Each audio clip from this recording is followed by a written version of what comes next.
warahmatullahi wabarakatuh.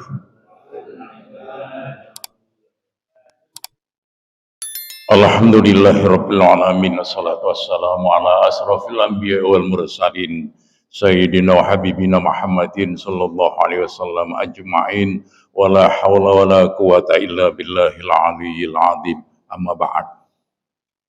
Para bapak, para ibu dan saudara-saudara sekalian, jemaah salat subuh Masjid Nurul Islam yang berbahagia, alhamdulillah, puji syukur kita panjatkan pada Allah Subhanahu wa taala karena sampai detik ini kita semua berada dalam keadaan sehat walafiat sehingga dapat hadir di Masjid Nurul Islam ini untuk salat subuh secara berjamaah.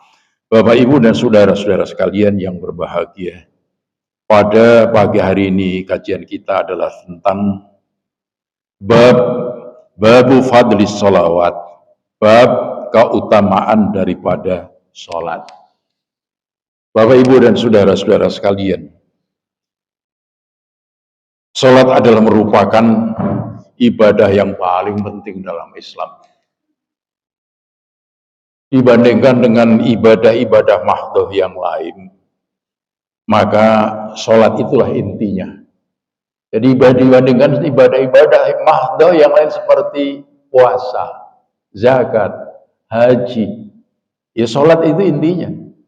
Apalah artinya sampean misalnya puasa, getu Senin Kemis ditambah puasa Ramadan, tapi kalau sampean nggak sholat, ya nggak ada artinya. Sampai rajin mengeluarkan zakat, rajin bersedekah, tapi kalau nggak sholat, ya nggak ada artinya itu. Sampai haji, sampai nggak sholat, ya nggak ada artinya. Apa ada Ustadz orang haji kok nggak sholat? Ada, ya, ada. Hanya datang ke sana aja. Tapi begitu rombongan berangkat ke masjid, ya dia ya di tempat aja. Ya kayak begitu. Ada orang itu yang poso yang gedung, puasa Ramadan juga gedung, tapi nggak sholat. Ada yang rajin keluarkan bantuan sosial, tapi nggak sholat. Ada sampai puasa, sampai haji, nggak sholat. Ya nemen ini.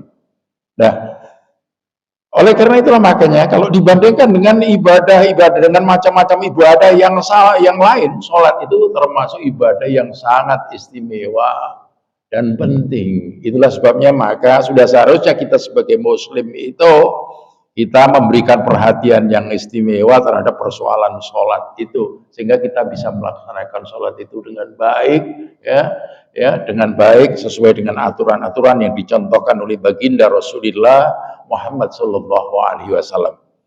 Nah, Bapak, Ibu dan saudara-saudara sekalian, pada kali ini saya akan membahas di mana letak pentingnya sholat, hikmahnya sholat, dan kekhusyuan daripada sholat itu sendiri. Yang pertama adalah pentingnya sholat dalam kehidupan kita sebagai seorang muslim. Ada ungkapan yang mengatakan sholat itu penting, tapi ada juga yang mengatakan yang penting sholat. Kalau sampai pilih mana? Sholat itu penting atau yang penting sholat?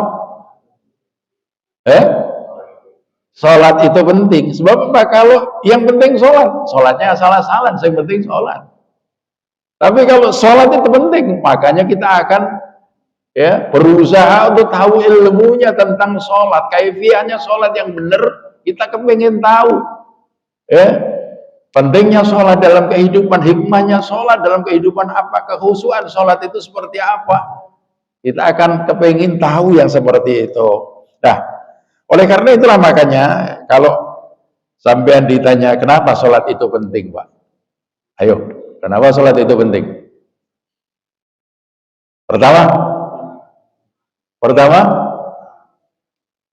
karena batas antara iman dan kufur itu adalah sholat. Sebagaimana kata Nabi di dalam hadisnya, bainal iman wal kufri tarkus sholat. Jarak antara iman dan kufur itu adalah sholat. Man tarakaha fahuwa kufrun, barang siapa yang meninggalkan sholat maka kufurlah dia. Kalau mati dia tinggalkan sholat, dia mati. Tempatnya di mana? Di mana? Tempatnya di neraka sakor. Itu dalam Al-Quran ada masalahkakum fi sakor. Itu dialog antara ahli neraka dengan ahli surga. Ditanya, masalah kakum fi sakor, apa yang telah memperdayakan kamu sehingga kamu masuk pada neraka sakor? Jawabannya apa? Qalu lam nakum minal musallin. Karena kami dulu waktu hidup kami tinggalkan sholat. Masya Allah. Makanya hati-hati. Itu yang pertama. Yang kedua, di mana letak pentingnya sholat? Karena sholat adalah ibadah, ya, yang perintahnya langsung diperintahkan oleh Allah Subhanahu Wa Taala kepada baginda Rasulullah tanpa melewat perantara. Itu sholat, ya. Itu sholat itu menganggap itu karena apa? Ya karena menganggap pentingnya sholat itu dalam kehidupan. Makanya untuk perintah khusus perintah sholat itu Nabi dipanggil langsung oleh Allah untuk menghadap kepadanya.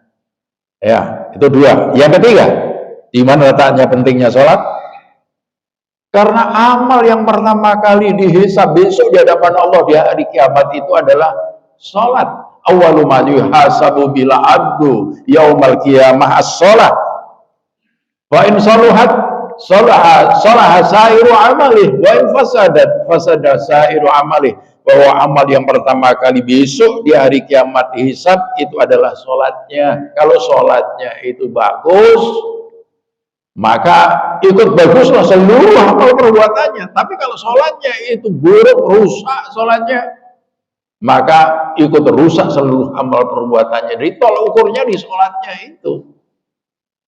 Ya, kemudian yang keempat apa? Karena sholat adalah tiang agama. Awwalu ma yuhasabu bihil abdu yaumal qiyamah as-shalah. Karena tiang agama as-shalah wa imaduddin. Man aqama faqad aqamaddin wa man taraka faqad adamaddin. Salat itu adalah tiang agama. Man aqama faqad aqamaddin. Barang siapa yang menegakkan salat berarti tegaklah agamanya. Wa man taraka faqad adamaddin, dan barang siapa yang meninggalkan salat berarti dia telah merobohkan agamanya. Sudah 4 itu. 5. Di mana letak pentingnya salat? Karena sholat adalah merupakan ibadah di mana Nabi Muhammad SAW itu memberikan pesan terakhir, itu sholat itu. Jadi Nabi sebelum wafat pesannya kepada sahabat-sahabat yang berada di sekitarnya, as-salah, as-salah, as-salah, as-salah, 3 kali. Jaga sholat, jaga sholat, jaga sholat. Itulah sebabnya maka kalau dalam Al-Quran ada firman Allah, hafidhu ala sholawati was sholatil wusta. Jaga sholat kalian was sholawatil wusta, was sholatil wusta, dan sholat wusta. Sholat wusta, sholat apa? Sholat asar. Kenapa sholat asar ditekankan di situ? Karena orang seringkali sembrono. Asar kadang-kadang sampai suruh dekati maghrib, akhirnya asarnya jadi sarip. Sholat asar dan maghrib, ya, gandengan. Masya Allah, itu makanya perlu dijaga di situ. Nah, Bapak, Ibu, dan saudara-saudara sekalian yang berbahagia, lantas apa hikmah yang terkandung di dalam sholat itu sendiri? Ingat Allah Subhanahu wa taala berfirman dalam Al-Qur'an, aqimis sholata innas sholata tanha 'anil fahsya'i wal munkar, bahwa dirikanlah sholat karena sungguhnya sholat itu dapat mencegah perbuatan keji dan perbuatan yang mungkar. Makanya dengan sholat, maka sebetulnya itu adalah untuk mengendalikan nafsu kita dari perbuatan keji dan perbuatan yang mungkar.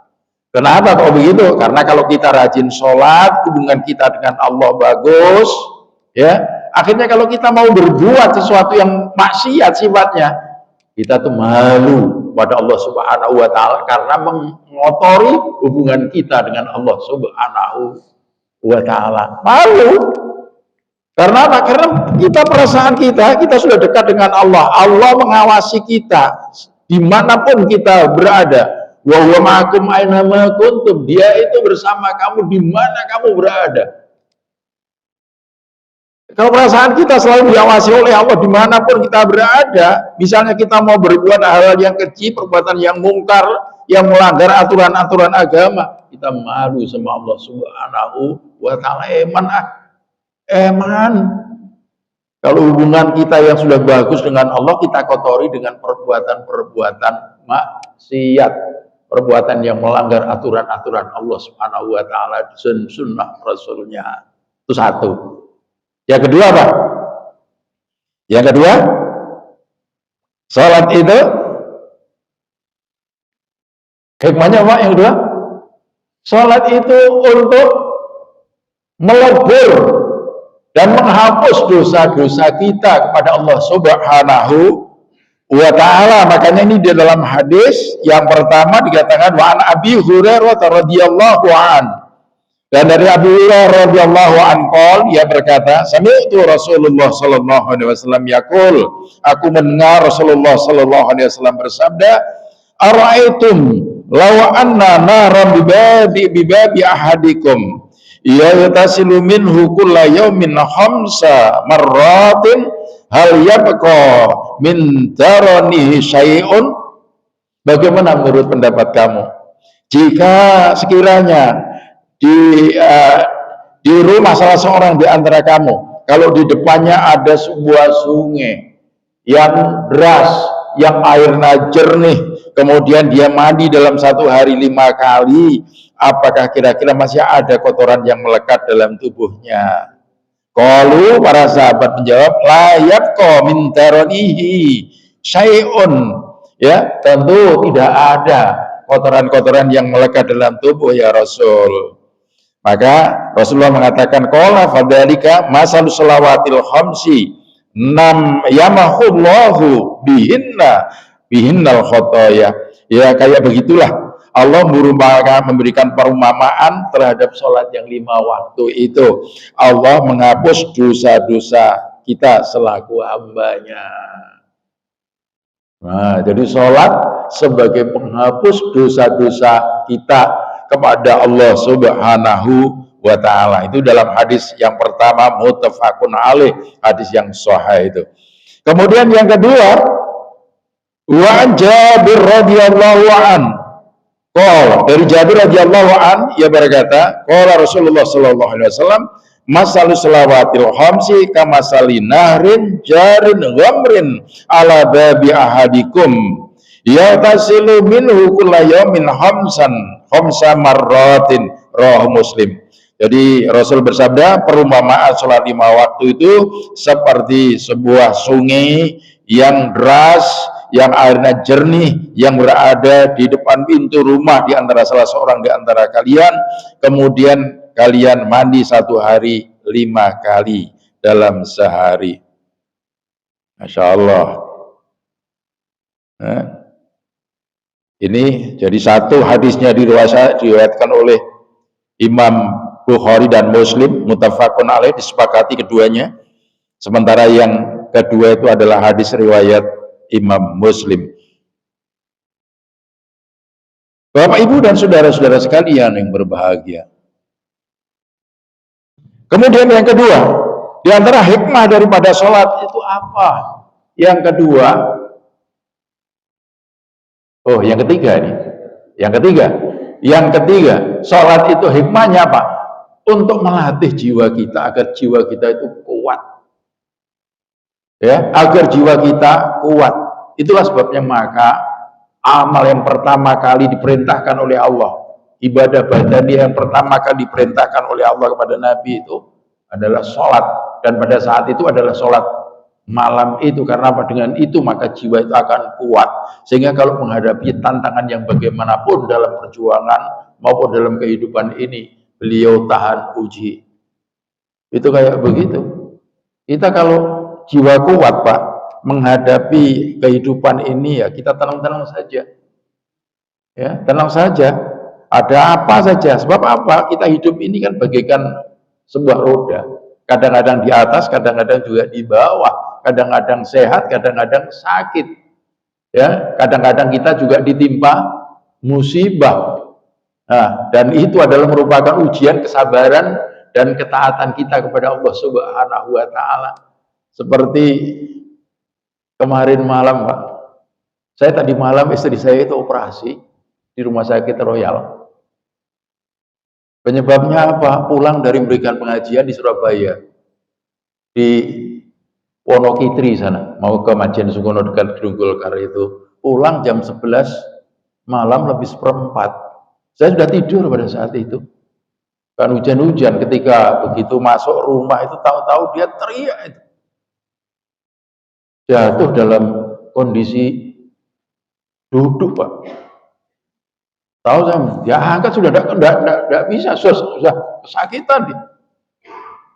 Tapi karena dia sebagai orang yang beriman, bertakwa, imannya kuat, ya sudah, inna lillahi wa inna ilaihi raji'un, la haula wa la quwata illa billah. Ibu, akhirnya apa? Jam setengah 1 malam kemarin itu, saya bawa ke Royal pada saat itu. Udah pagi, ya malam itu juga, itu langsung di foto, di ronsen, ternyata kaki kirinya paha sebelah kiri patah Pak. Tadi malam jam 18 dioperasi. Jadi habis maghrib itu dioperasi. Selesai itu sudah jam 8.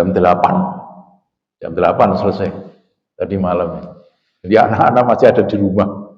Jauh-jauh dari Ponorogo, yang dari Jombang, anak-anak dari malam saudara-saudara pada datang, Masya Allah. Ya itu, ya ternyata musibah itu, segala sesuatu yang terjadi di alam semesta ini tidak lepas daripada takdir ilahi. Makanya kita kalau bisa ridho terhadap segala ketentuan Allah, itu kita akan jadi orang yang paling kaya dalam hidup ini. Begitu mau operasi itu saya bilang, Bu, pasrahkan diri kepada Allah Subhanahu wa taala. Ridhoilah terhadap segala ketentuan Allah Subhanahu wa taala. Ya Mas, alhamdulillah. Bismillahirrahmanirrahim. Allah la haula wala quwata illa billah. Masyaallah.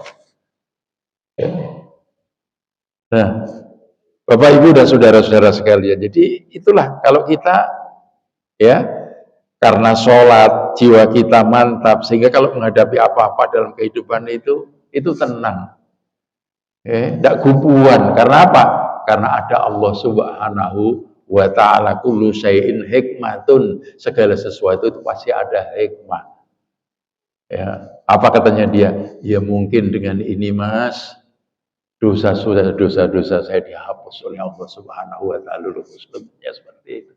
Mungkin dengan ini dosa-dosa saya dihapus oleh Allah Subhanahu wa taala semuanya. Amin, saya bilang. Masya Allah.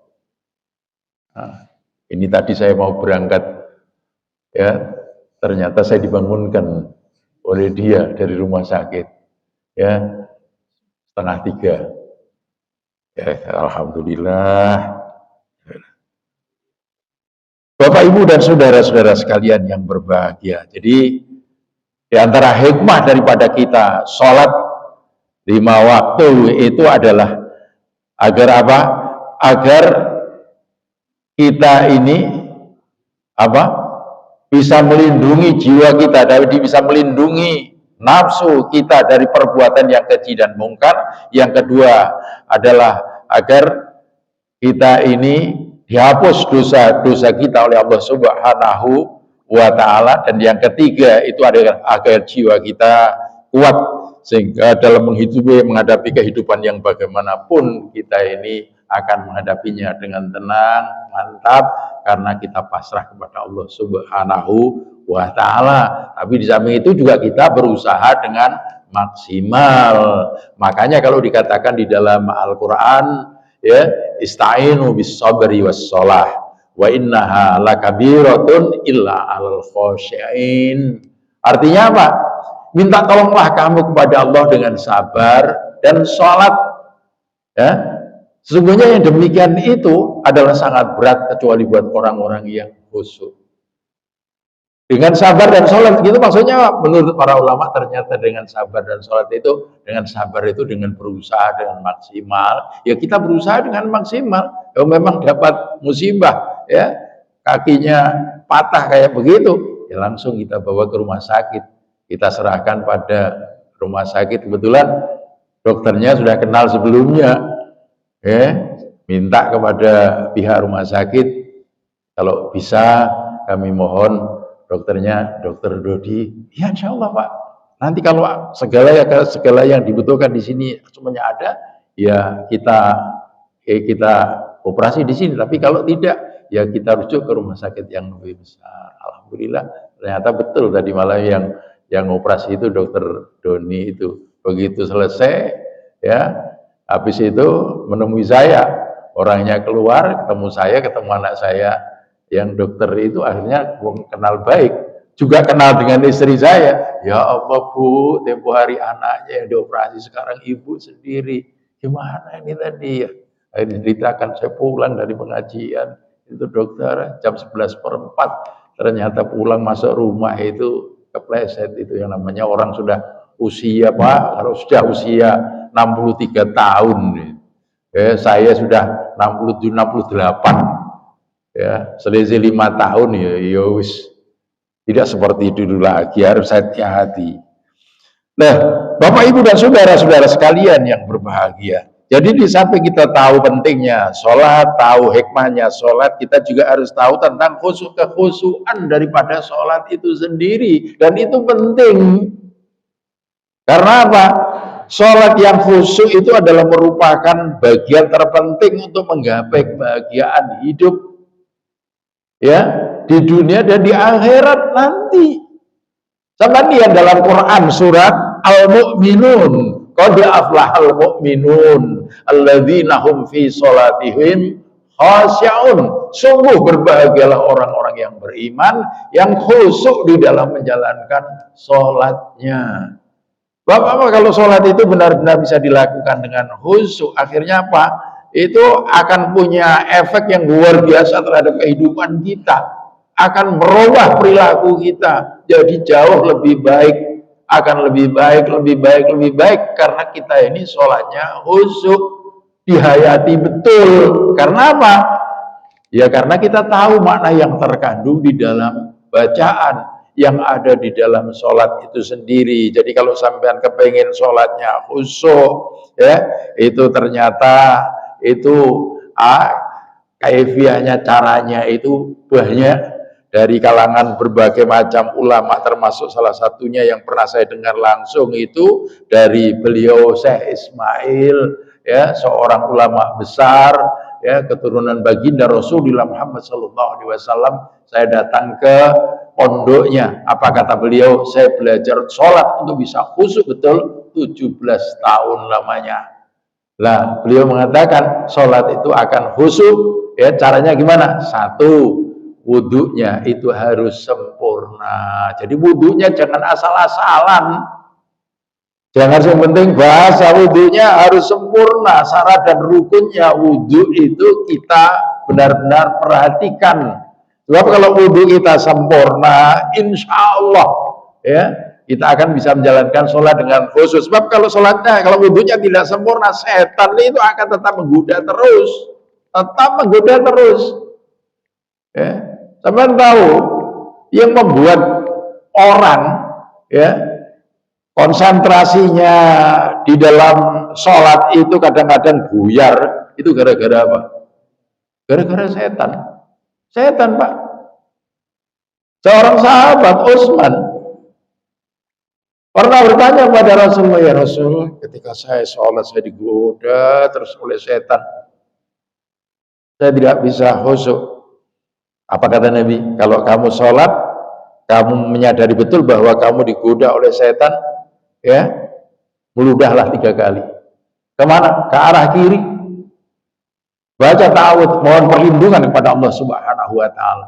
Setan yang biasa menggoda orang-orang yang sholat itu adalah khanzab namanya. Setannya khusus, tugasnya menggoda orang-orang sholat. Supaya apa? Supaya sholatnya nggak khusyuk, supaya sholatnya blakrak. Kalau sudah begitu kan akhirnya apa? Sholatnya yus gak karu-karuan, tidak membekas. Makanya yang pertama kali di samping hikmah dan urgensinya kita tahu, ya di antara salat yang khusyuk itu kalau kita kepingin benar-benar khusyuk, wudhunya harus sempurna. Yang kedua, ya, yang kedua itu adalah konsentrasi. Nah, jadi kosongkan hati kita dan pikiran kita dari segala yang bisa mengganggu konsentrasi kita dalam sholat, terutama masalah-masalah keduniaan. Dan itu biasanya setan itu mengingatkan terus itu supaya sholat kita itu tidak bisa konsentrasi, akhirnya nggak bisa khusyuk, yaitu digoda terus. Padahal setan menggoda kita itu kan min baini aidihim dari depan, wa min khalfihim dari belakang, wa an aimanihim dari samping kanan, wa an samaihim dari samping kiri, wa min tahtihim dari bawah, wa min fauqihim dari atas. Pendeknya dari seluruh arah kita digoda oleh setannya. Itu. Oleh karena itulah makanya ya kita perhatikan betul kalau sholat jamaah ya, itu jangan sampai ada di antara kita yang kosong. Karena tempat-tempat kosong itu akan jadi tempatnya setan-setan untuk menggoda orang-orang yang ada di kanan kirinya. Ya, tapi kalau sholat kita rapat betul, ya, insya Allah lurus, insya Allah ini setan tidak akan bisa ya menyelipkan dirinya untuk menggoda kita. Hati-hati di situ. Nah, itu. Kemudian yang ketiga apa? Kita tahu makna yang terkandung di dalam bacaan-bacaan dalam sholat, mulai takbir Allahu Akbar sampai salam. Ya, sekarang buku-buku yang berisi tentang cara-cara sholat khusyuk itu sudah banyak. Ya, pelajari betul. Salah satu di antaranya yaitu tadi kita tahu makna yang terkandung dalam bacaan-bacaan yang ada dalam sholat. Misalnya satu contoh, Allahu Akbar. Kita sholat, kita mulai dengan takbir kan. Sholat itu kan satu ibadah yang terdiri dari perkataan perbuatan yang dimulai dengan takbir, diakhiri dengan salam. Di saat kita mengucapkan Allahu Akbar, Allah Maha Besar. Yang Maha Besar itu Allah. Sementara kita ini kecil belaka. Hanya Allah yang Maha Besar. Pantaskah kita sombong berhadapan dengan Allah Subhanahu wa Ta'ala? Tentu kita tidak pantas untuk sombong di hadapannya. Sehingga lahir sifat tawadhu yang ada dalam diri kita. Apalagi kita sedang menyadari betul bahwa kita sedang berdiri di hadapan Allah Subhanahu wa Ta'ala yang Maha Besar, pencipta, pengatur, pemelihara alam semesta dengan segala isinya. Dia yang menghidupkan kita, dia yang mematikan kita, dia yang kasih kita rezeki, dia yang kasih kita kesehatan, ya, dia yang kasih kebahagiaan kepada kita. Makanya kita tidak layak untuk sombong berhadapan dengannya. Seperti doa iftitah itu kan banyak macam-macamnya, ya kan? Hukumnya doa iftitah itu kan sunnah saja. Doa iftitah ada yang mulai Allahu Akbar kabira, walhamdulillahi katsira, dan seterusnya. Ada sampai inna sholati wa nusuki wa mahyaya wa mati lillahi rabbil alamin. Ada dimulai dengan wajjahtu wajhiya, ya, lilladzi fataras samawati wal arda hanifan muslima wa ma ana minal musyrikin. Inna sholati wa nusuki. Ada yang Allahumma ba'id baini wa baina khotoyaya kama ba'adta bainal masyriqi wal maghrib. Ada yang subhanakallahumma bihamdika tabarakasmuka wa ta'ala jadduka wa la ilaha illa ghairu. Doa-doa iftitah ini macam-macam. Sampean bisa pilih mana yang sampean suka, yang sampean mantap, ya. Tapi ketika sampean, ya, walaupun itu sunnah, tapi ketika sampean baca inna sholati itu coba sampean baca betul-betul, ya, maknanya sampean sampean ketahui inna sholati, sesungguhnya sholatku, wa nusuki dan ibadahku, wa mahyaya dan hidupku, wa mamati dan matiku lillahi rabbil alamin, hanya untuk Allah Subhanahu wa Ta'ala yang mencipta, memelihara, mengatur dan memelihara alam semesta. La syarika lahu wa bidzalika umirtu ana minal muslimin. Tidak ada sekutu baginya. Yang demikian inilah yang diperintahkan oleh Allah terhadap saya, dan saya termasuk bukan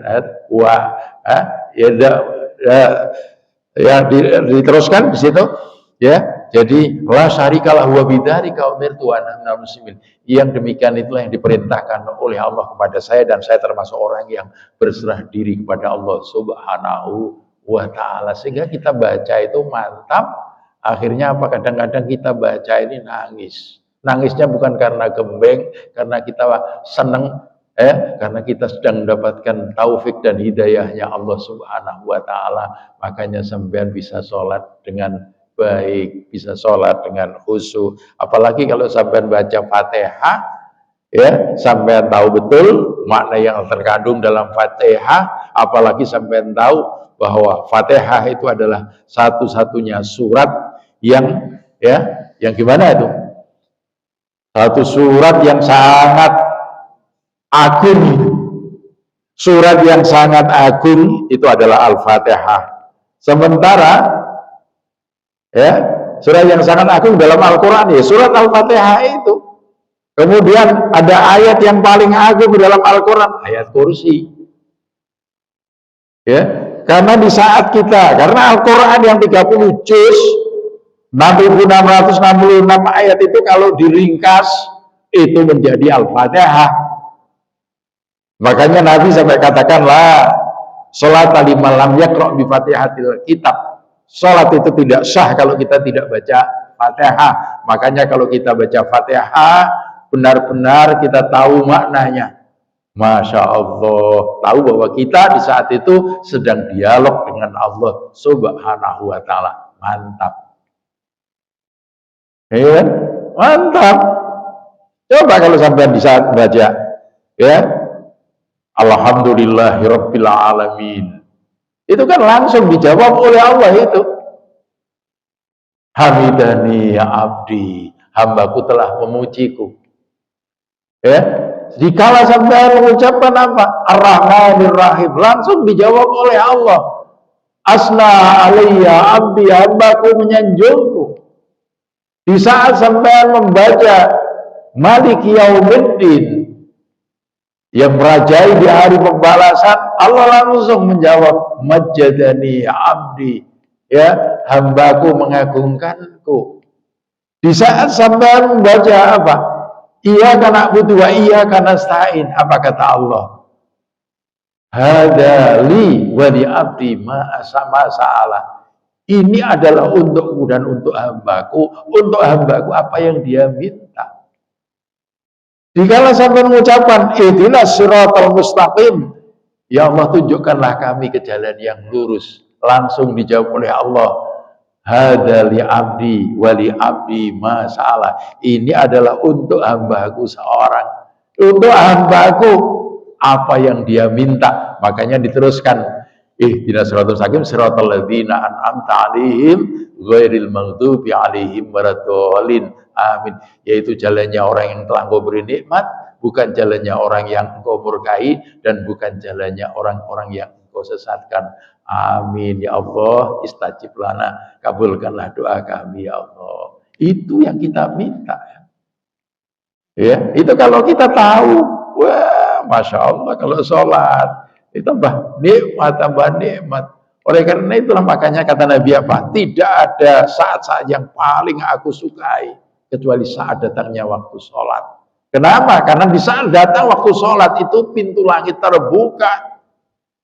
Saat duhur, saat asar, saat maghrib, saat isya, saat subuh, pintu-pintu langit terbuka, pintu rahmatnya Allah terbuka. Pada saat-saat itu doa sangat mustajabah.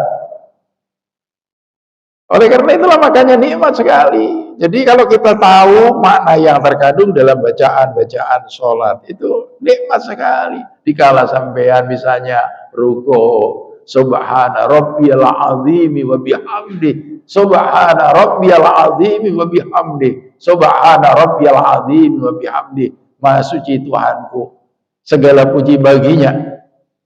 Ya, itu Masya Allah, luar biasa. Juga kita rokok itu betah kita nikmat, kita nikmati betul, itu kan nikmat itu. Sami Allah liman hamidah, ya, Allah maha mendengar siapa saja di antara hambanya yang memujinya. Ya,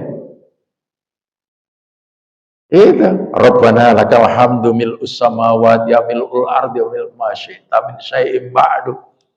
Ya Allah, bagimulah segala puji, ya, sepenuh langit dan sepenuh bumi dan sepenuh apa saja yang kau kehendaki setelah itu. Masya Allah, ini nikmat.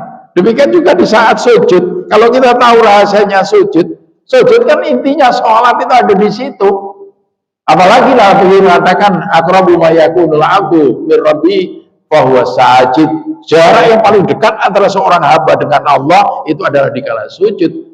Faksiru doa, maka perbanyaklah doa ketika sujud. Tapi doa-doa bil maksur, doa yang diajarkan baginda Rasulullah Sallallahu Alaihi Wasallam di saat sujud. Ya, itu doa-doa bil maksur yang diajarkan oleh Nabi di saat sujud itu kan banyak. Ya, termasuk Allahumma inni as'aluka al-huda wat tuqa wal afafa wal ghina. Ya Allah, aku mohon kepadamu petunjuk ke jalan yang benar, wat tuqa dan jiwa takwa, wal afafa dan menjauhkan diri dari perbuatan maksiat, wal ghina dan segala kecukupan dalam hidup ini. Nah, kemudian sampean duduk di antara dua sujud. Sampean baca duduk di antara dua sujud. Dan itu menjadi doa yang menjadi inti daripada yang diminta oleh manusia dalam hidupnya ada di situ. Rabbi firli warhamni wajburni warfa'ni warzuqni wahdini wa'afini wa'fani. Ya ini kan yang dicari manusia dalam hidup. Rabbi firli, ya Allah ampunilah aku. Wajburni, cukupilah segala kebutuhanku. Warizukni, ya, berilah aku rezeki. Wahdini, berilah aku petunjuk ke jalan yang benar. Warfa'ni, angkatlah derajatku. Wa'afini, berilah aku kesehatan. Wa'fani, ampunilah aku ya Allah. Kan ini sebetulnya yang kita cari di dalam hidup. Bahkan ini kata Nabi, sampai doa dengan itu sudah cukup, itu mencakup segala yang dibutuhkan oleh manusia dalam hidup. Makanya kalau kita baca itu, coba kita baca dengan tenang, dengan khusyuk, kita hayati betul makna yang terkandung di dalamnya. Masya Allah, itu luar biasa. Nah, kemudian ketika sampai tahiyat, ya, tahiyat akhir, ya, mulai dari at-tahiyatul mubarakatus shalawatut thayyibatu lillah. Kalau sampai tahu, itu kan merupakan bacaan yang pernah dibaca oleh Nabi ketika Kanjeng Nabi itu diajak untuk melihat keindahan surga Jannatul Naim oleh malaikat Jibril. Ya. Begitu diajak jalan untuk lihat keindahan surga Jannatul Naim, Nabi kan tidak langsung gembira, justru bersedih. Nah, Jibril tanya, ya Rasul, selama ini setiap Rasul yang saya ajak untuk melihat keindahan Jannatul Naim, semuanya gembira. Tapi kenapa aku justru bersedih? Katanya Nabi, bagaimana aku tidak sedih ya Jibril? Aku nanti masih harus berhadapan dengan Abu Jahal, Abu Lahab, yang setiap saat gerogoti kekuatan umat Islam. Namun begitu Nabi tetap manjatkan doa tahiyat, at-tahiyatul mubarakatus shalawatut thayyibatu lillah. Segala kehormatan, segala kebaikan, ya, hanya untuk Allah Subhanahu wa taala. Langsung disambut oleh Allah, assalamualaikum ayyuhan nabi wa rahmatullahi wa barakatuh.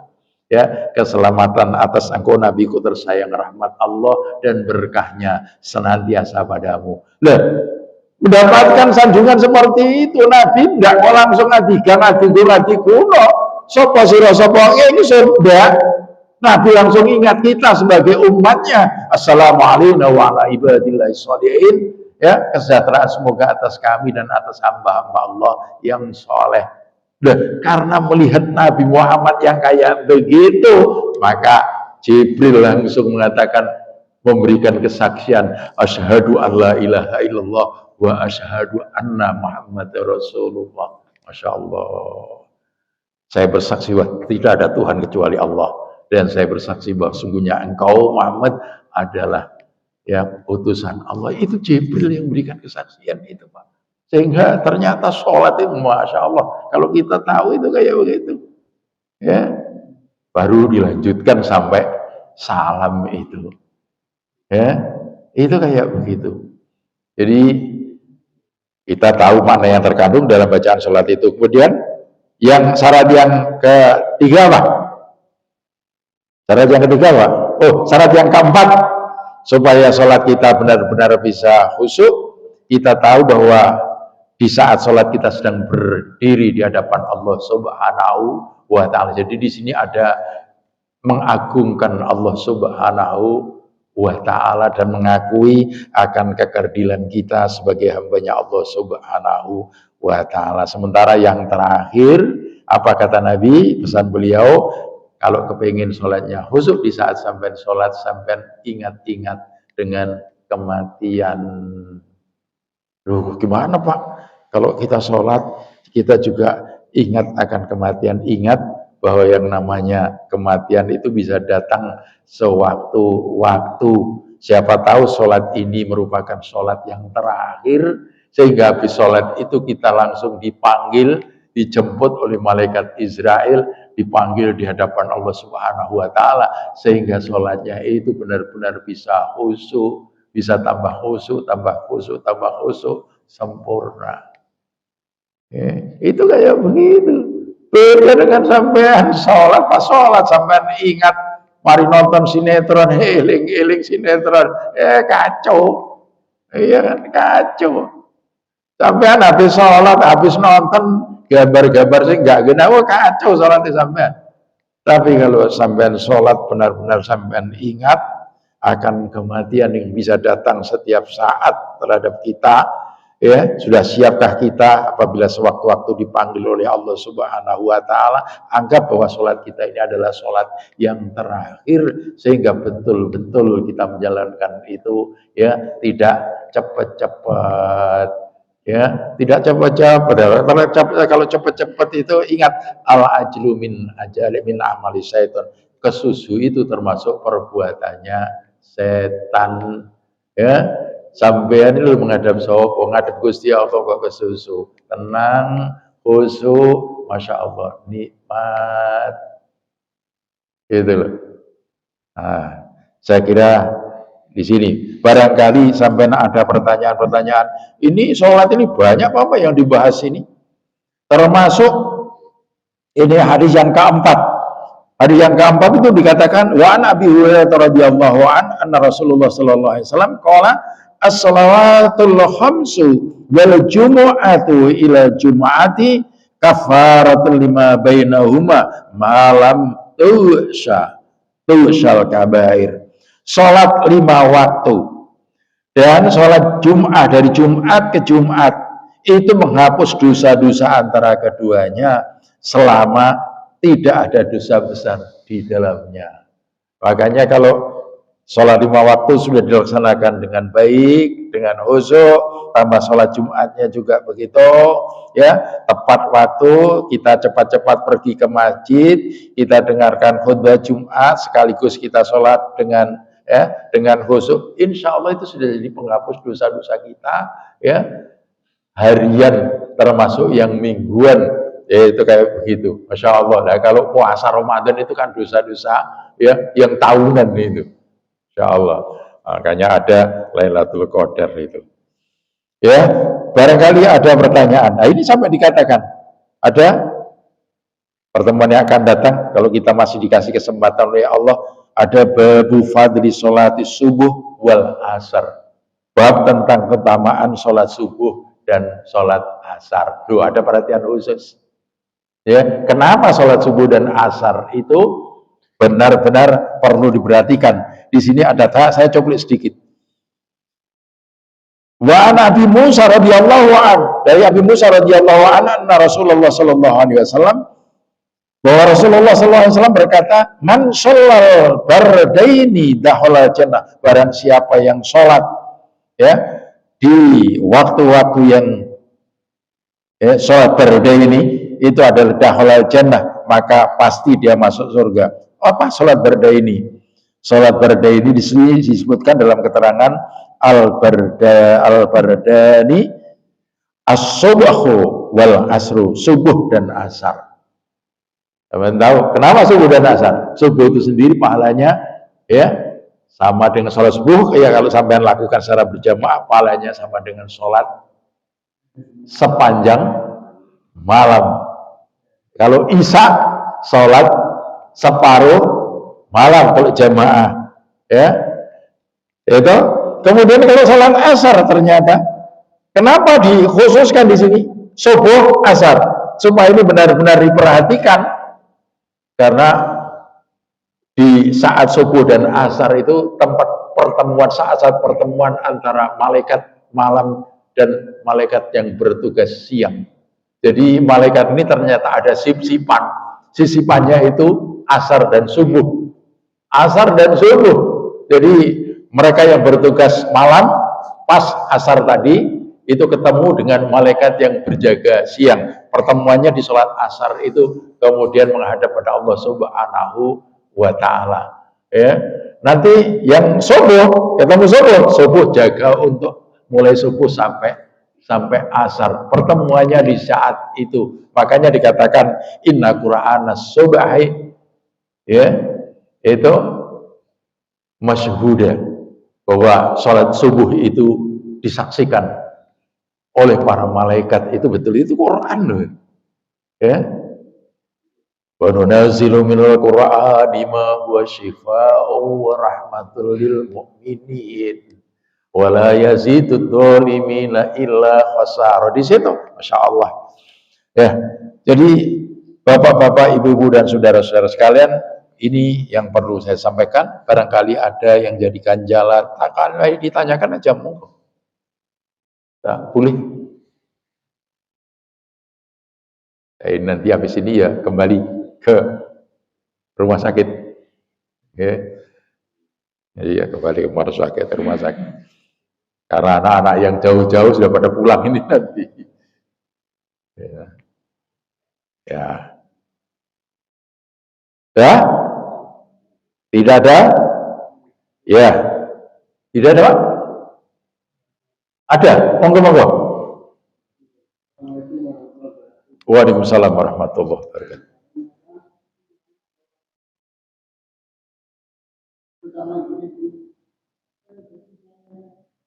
Sholat apa, Pak?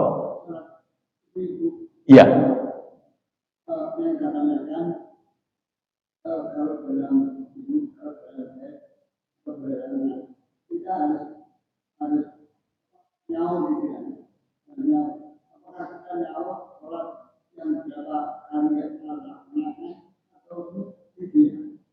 Oh, ibu-ibu yang menstruasi, kita apa nyaur apa enggak gitu? Gimana ibu-ibu yang menstruasi, nyaur apa tidak? Hah? Ibu biasanya kalau menstruasi nyaur apa tidak? Iya, enggak nyaur kan? Iya kan? Aslinya saya tahu Allah itu tidak pernah kunanu mau biqadai saum wala mau biqadai shalah. Kami itu hanya perintahkan kepada manusia supaya mengkodoni puasa, tapi tidak mengkodoni sholat aslinya. Lah orang seperti sholat yang dulu pernah ditinggalkan, ya kita kodoni apa itu kan karena saking hati-hatinya kita. Para ulama sampai mengajarkan pada kita qadha itu kan saking hati-hatinya, ya. Kita masalah zaman remaja dulu kita ndablek, kita sering gak sholat, kemudian apa setelah tua misalnya karena sampean mau qadha duhur, habis sholat duhur kita qadha duhur sholat yang dulu pernah kita tinggalkan, ya boleh-boleh saja saking hati-hatinya. Tapi aslinya Allah itu hanya perintahkan untuk mengqadai puasa. Kunna nu'maru biqada'il shaum wala nu'maru biqada'is shalah. Kami hanya perintahkan untuk mengqadai puasa, tapi tidak perintahkan untuk mengqadai sholat. Kenapa? Karena sholat itu dalam situasi dan kondisi macam apapun, sholat itu tetap dilaksanakan.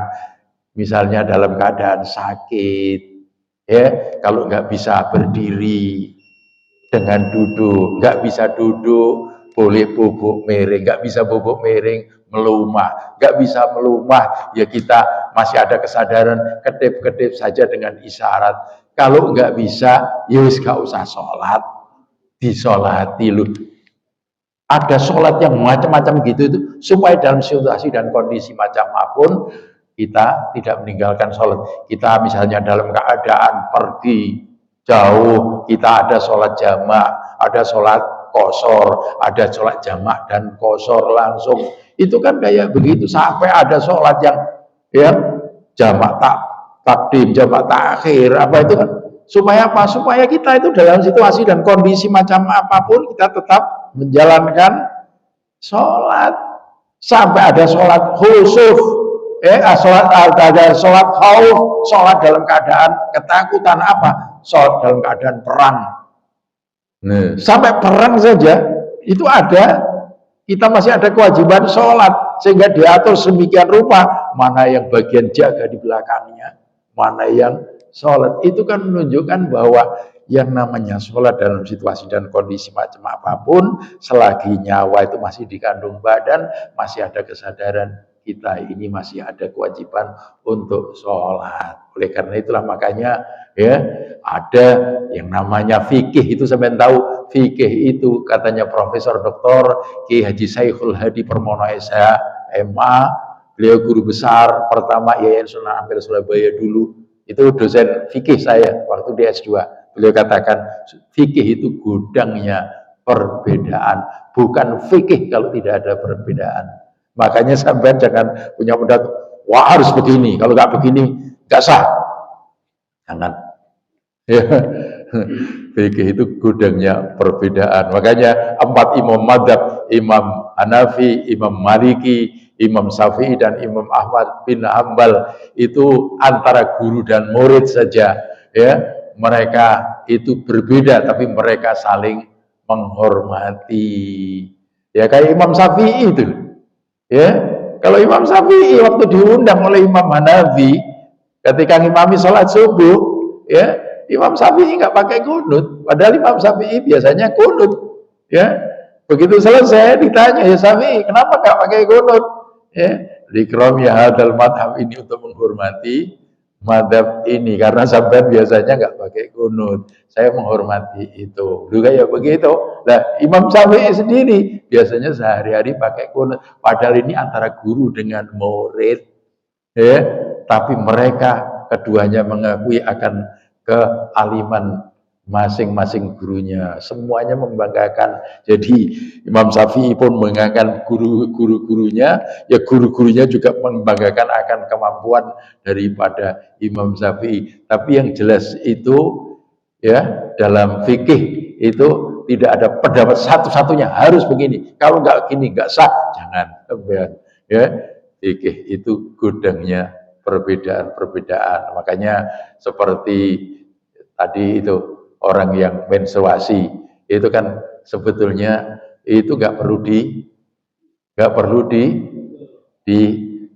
dikodoi kan, tapi di kampung-kampung kadang-kadang ada yang kodo apa, menstruasi kemarin kan saya tinggalkan itu, ya wis biar aja, wong itu menunjukkan dia ya ketaatan dia kepada Allah Subhanahu wa Ta'ala. Seperti puasa itu loh Pak, seperti puasa buat ibu-ibu yang buat ibu-ibu yang apa itu, yang menstruasi itu kan memang puasa wajib qadha kan. Kalau puasa kan memang wajib qadha. Kemudian yang ini, yang melahirkan dan hamil,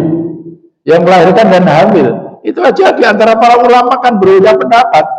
Ya, ada yang berpendapat bahwa di saat berpuasa dan di saat menyusui, ya dia boleh tidak puasa, tapi nanti dia harus membayar fidyah. Tapi ada pendapat ulama modern cukup dia membayar fidyah saja. Nah, kemudian kan sampai memvonis, oh yang benar itu ya puasa yang bayar fidyah, ya nyaur dan bayar fidyah. Ya kalau anaknya gak sundulan ya apa? Dan yang anda sundulan, ada anak baru setahun ternyata ibu hamil maneh. Memang pembawaannya apa itu? manaan. Itu gimana kalau anak yang recel? Wah, ada di kampung saya itu orang punya anak recel itu 4 anaknya itu, masya Allah, recel pak. Jadi ini sering kali kayak gitu. Kadang-kadang bayi itu mentang telu, bayi itu mentang telu itu semua ring mananya beribel itu sampai 4 ekor. Nah, kalau begitu terus kapan kesempatan untuk nyaur? Oleh karena itulah makanya ada pendapat yang kodok dan bayar fidyah. Ada yang kodok saja. Ada yang membayar fidyah saja. Nah, pendapat fikih itu kayak begitu. Luas, ya. Fikih itu luas, disesuaikan dengan situasi dan kondisinya, ya kayak sholat, kayak iso ngadeg yo duduk, nggak bisa duduk yo bubuk berbaring, nggak bisa bubuk berbaring ya melumah saja, sudah nggak bisa ya wis nggak usah sholat, di sholat. Itu kan menunjukkan bahwa fikih hukum Islam itu luas, ya. Makanya justru kita kalau banyak dasar itu kita nggak kaku.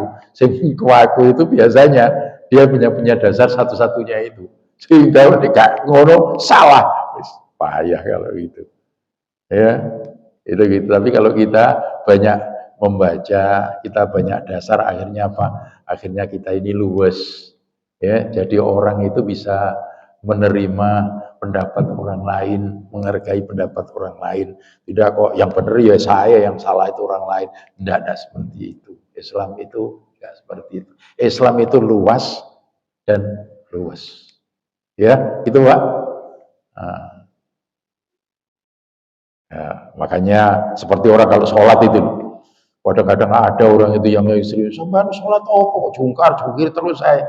Nah, apa sih sampean ngomong sampean ndak wis biar sholat itu satu kerinduan manusia kepada Allah Subhanahu wa taala. Lah orang rindu kepada Allah kok sampean takoni sing macam-macam. Ada di tempat saya itu gara-gara ditanya begitu itu, akhirnya gak ning masjid, Pak.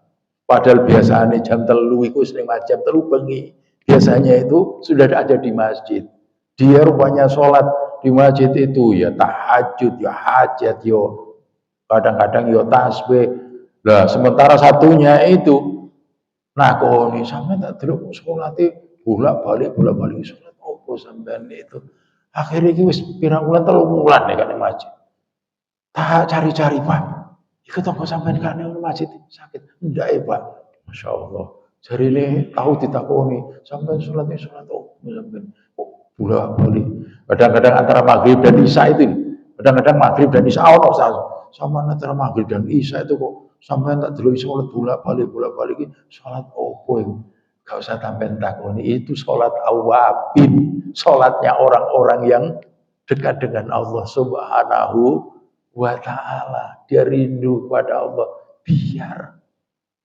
Makanya Imam Ghazali itu katakan begitu, sholat itu adalah kerinduan manusia kepada Allah. Wis biarlah, sampai kepengen ya sampai lakoni, ya. Itu kayak begitu. Saya kira ini yang perlu saya sampaikan, mudah-mudahan bermanfaat. Kurang lebihnya mari kita tutup dengan doa kafaratul majlis. Subhanakallahumma bihamdika asyhadu an la ilaha illa anta astaghfiruka wa atubu ilaik. Assalamualaikum warahmatullahi wabarakatuh.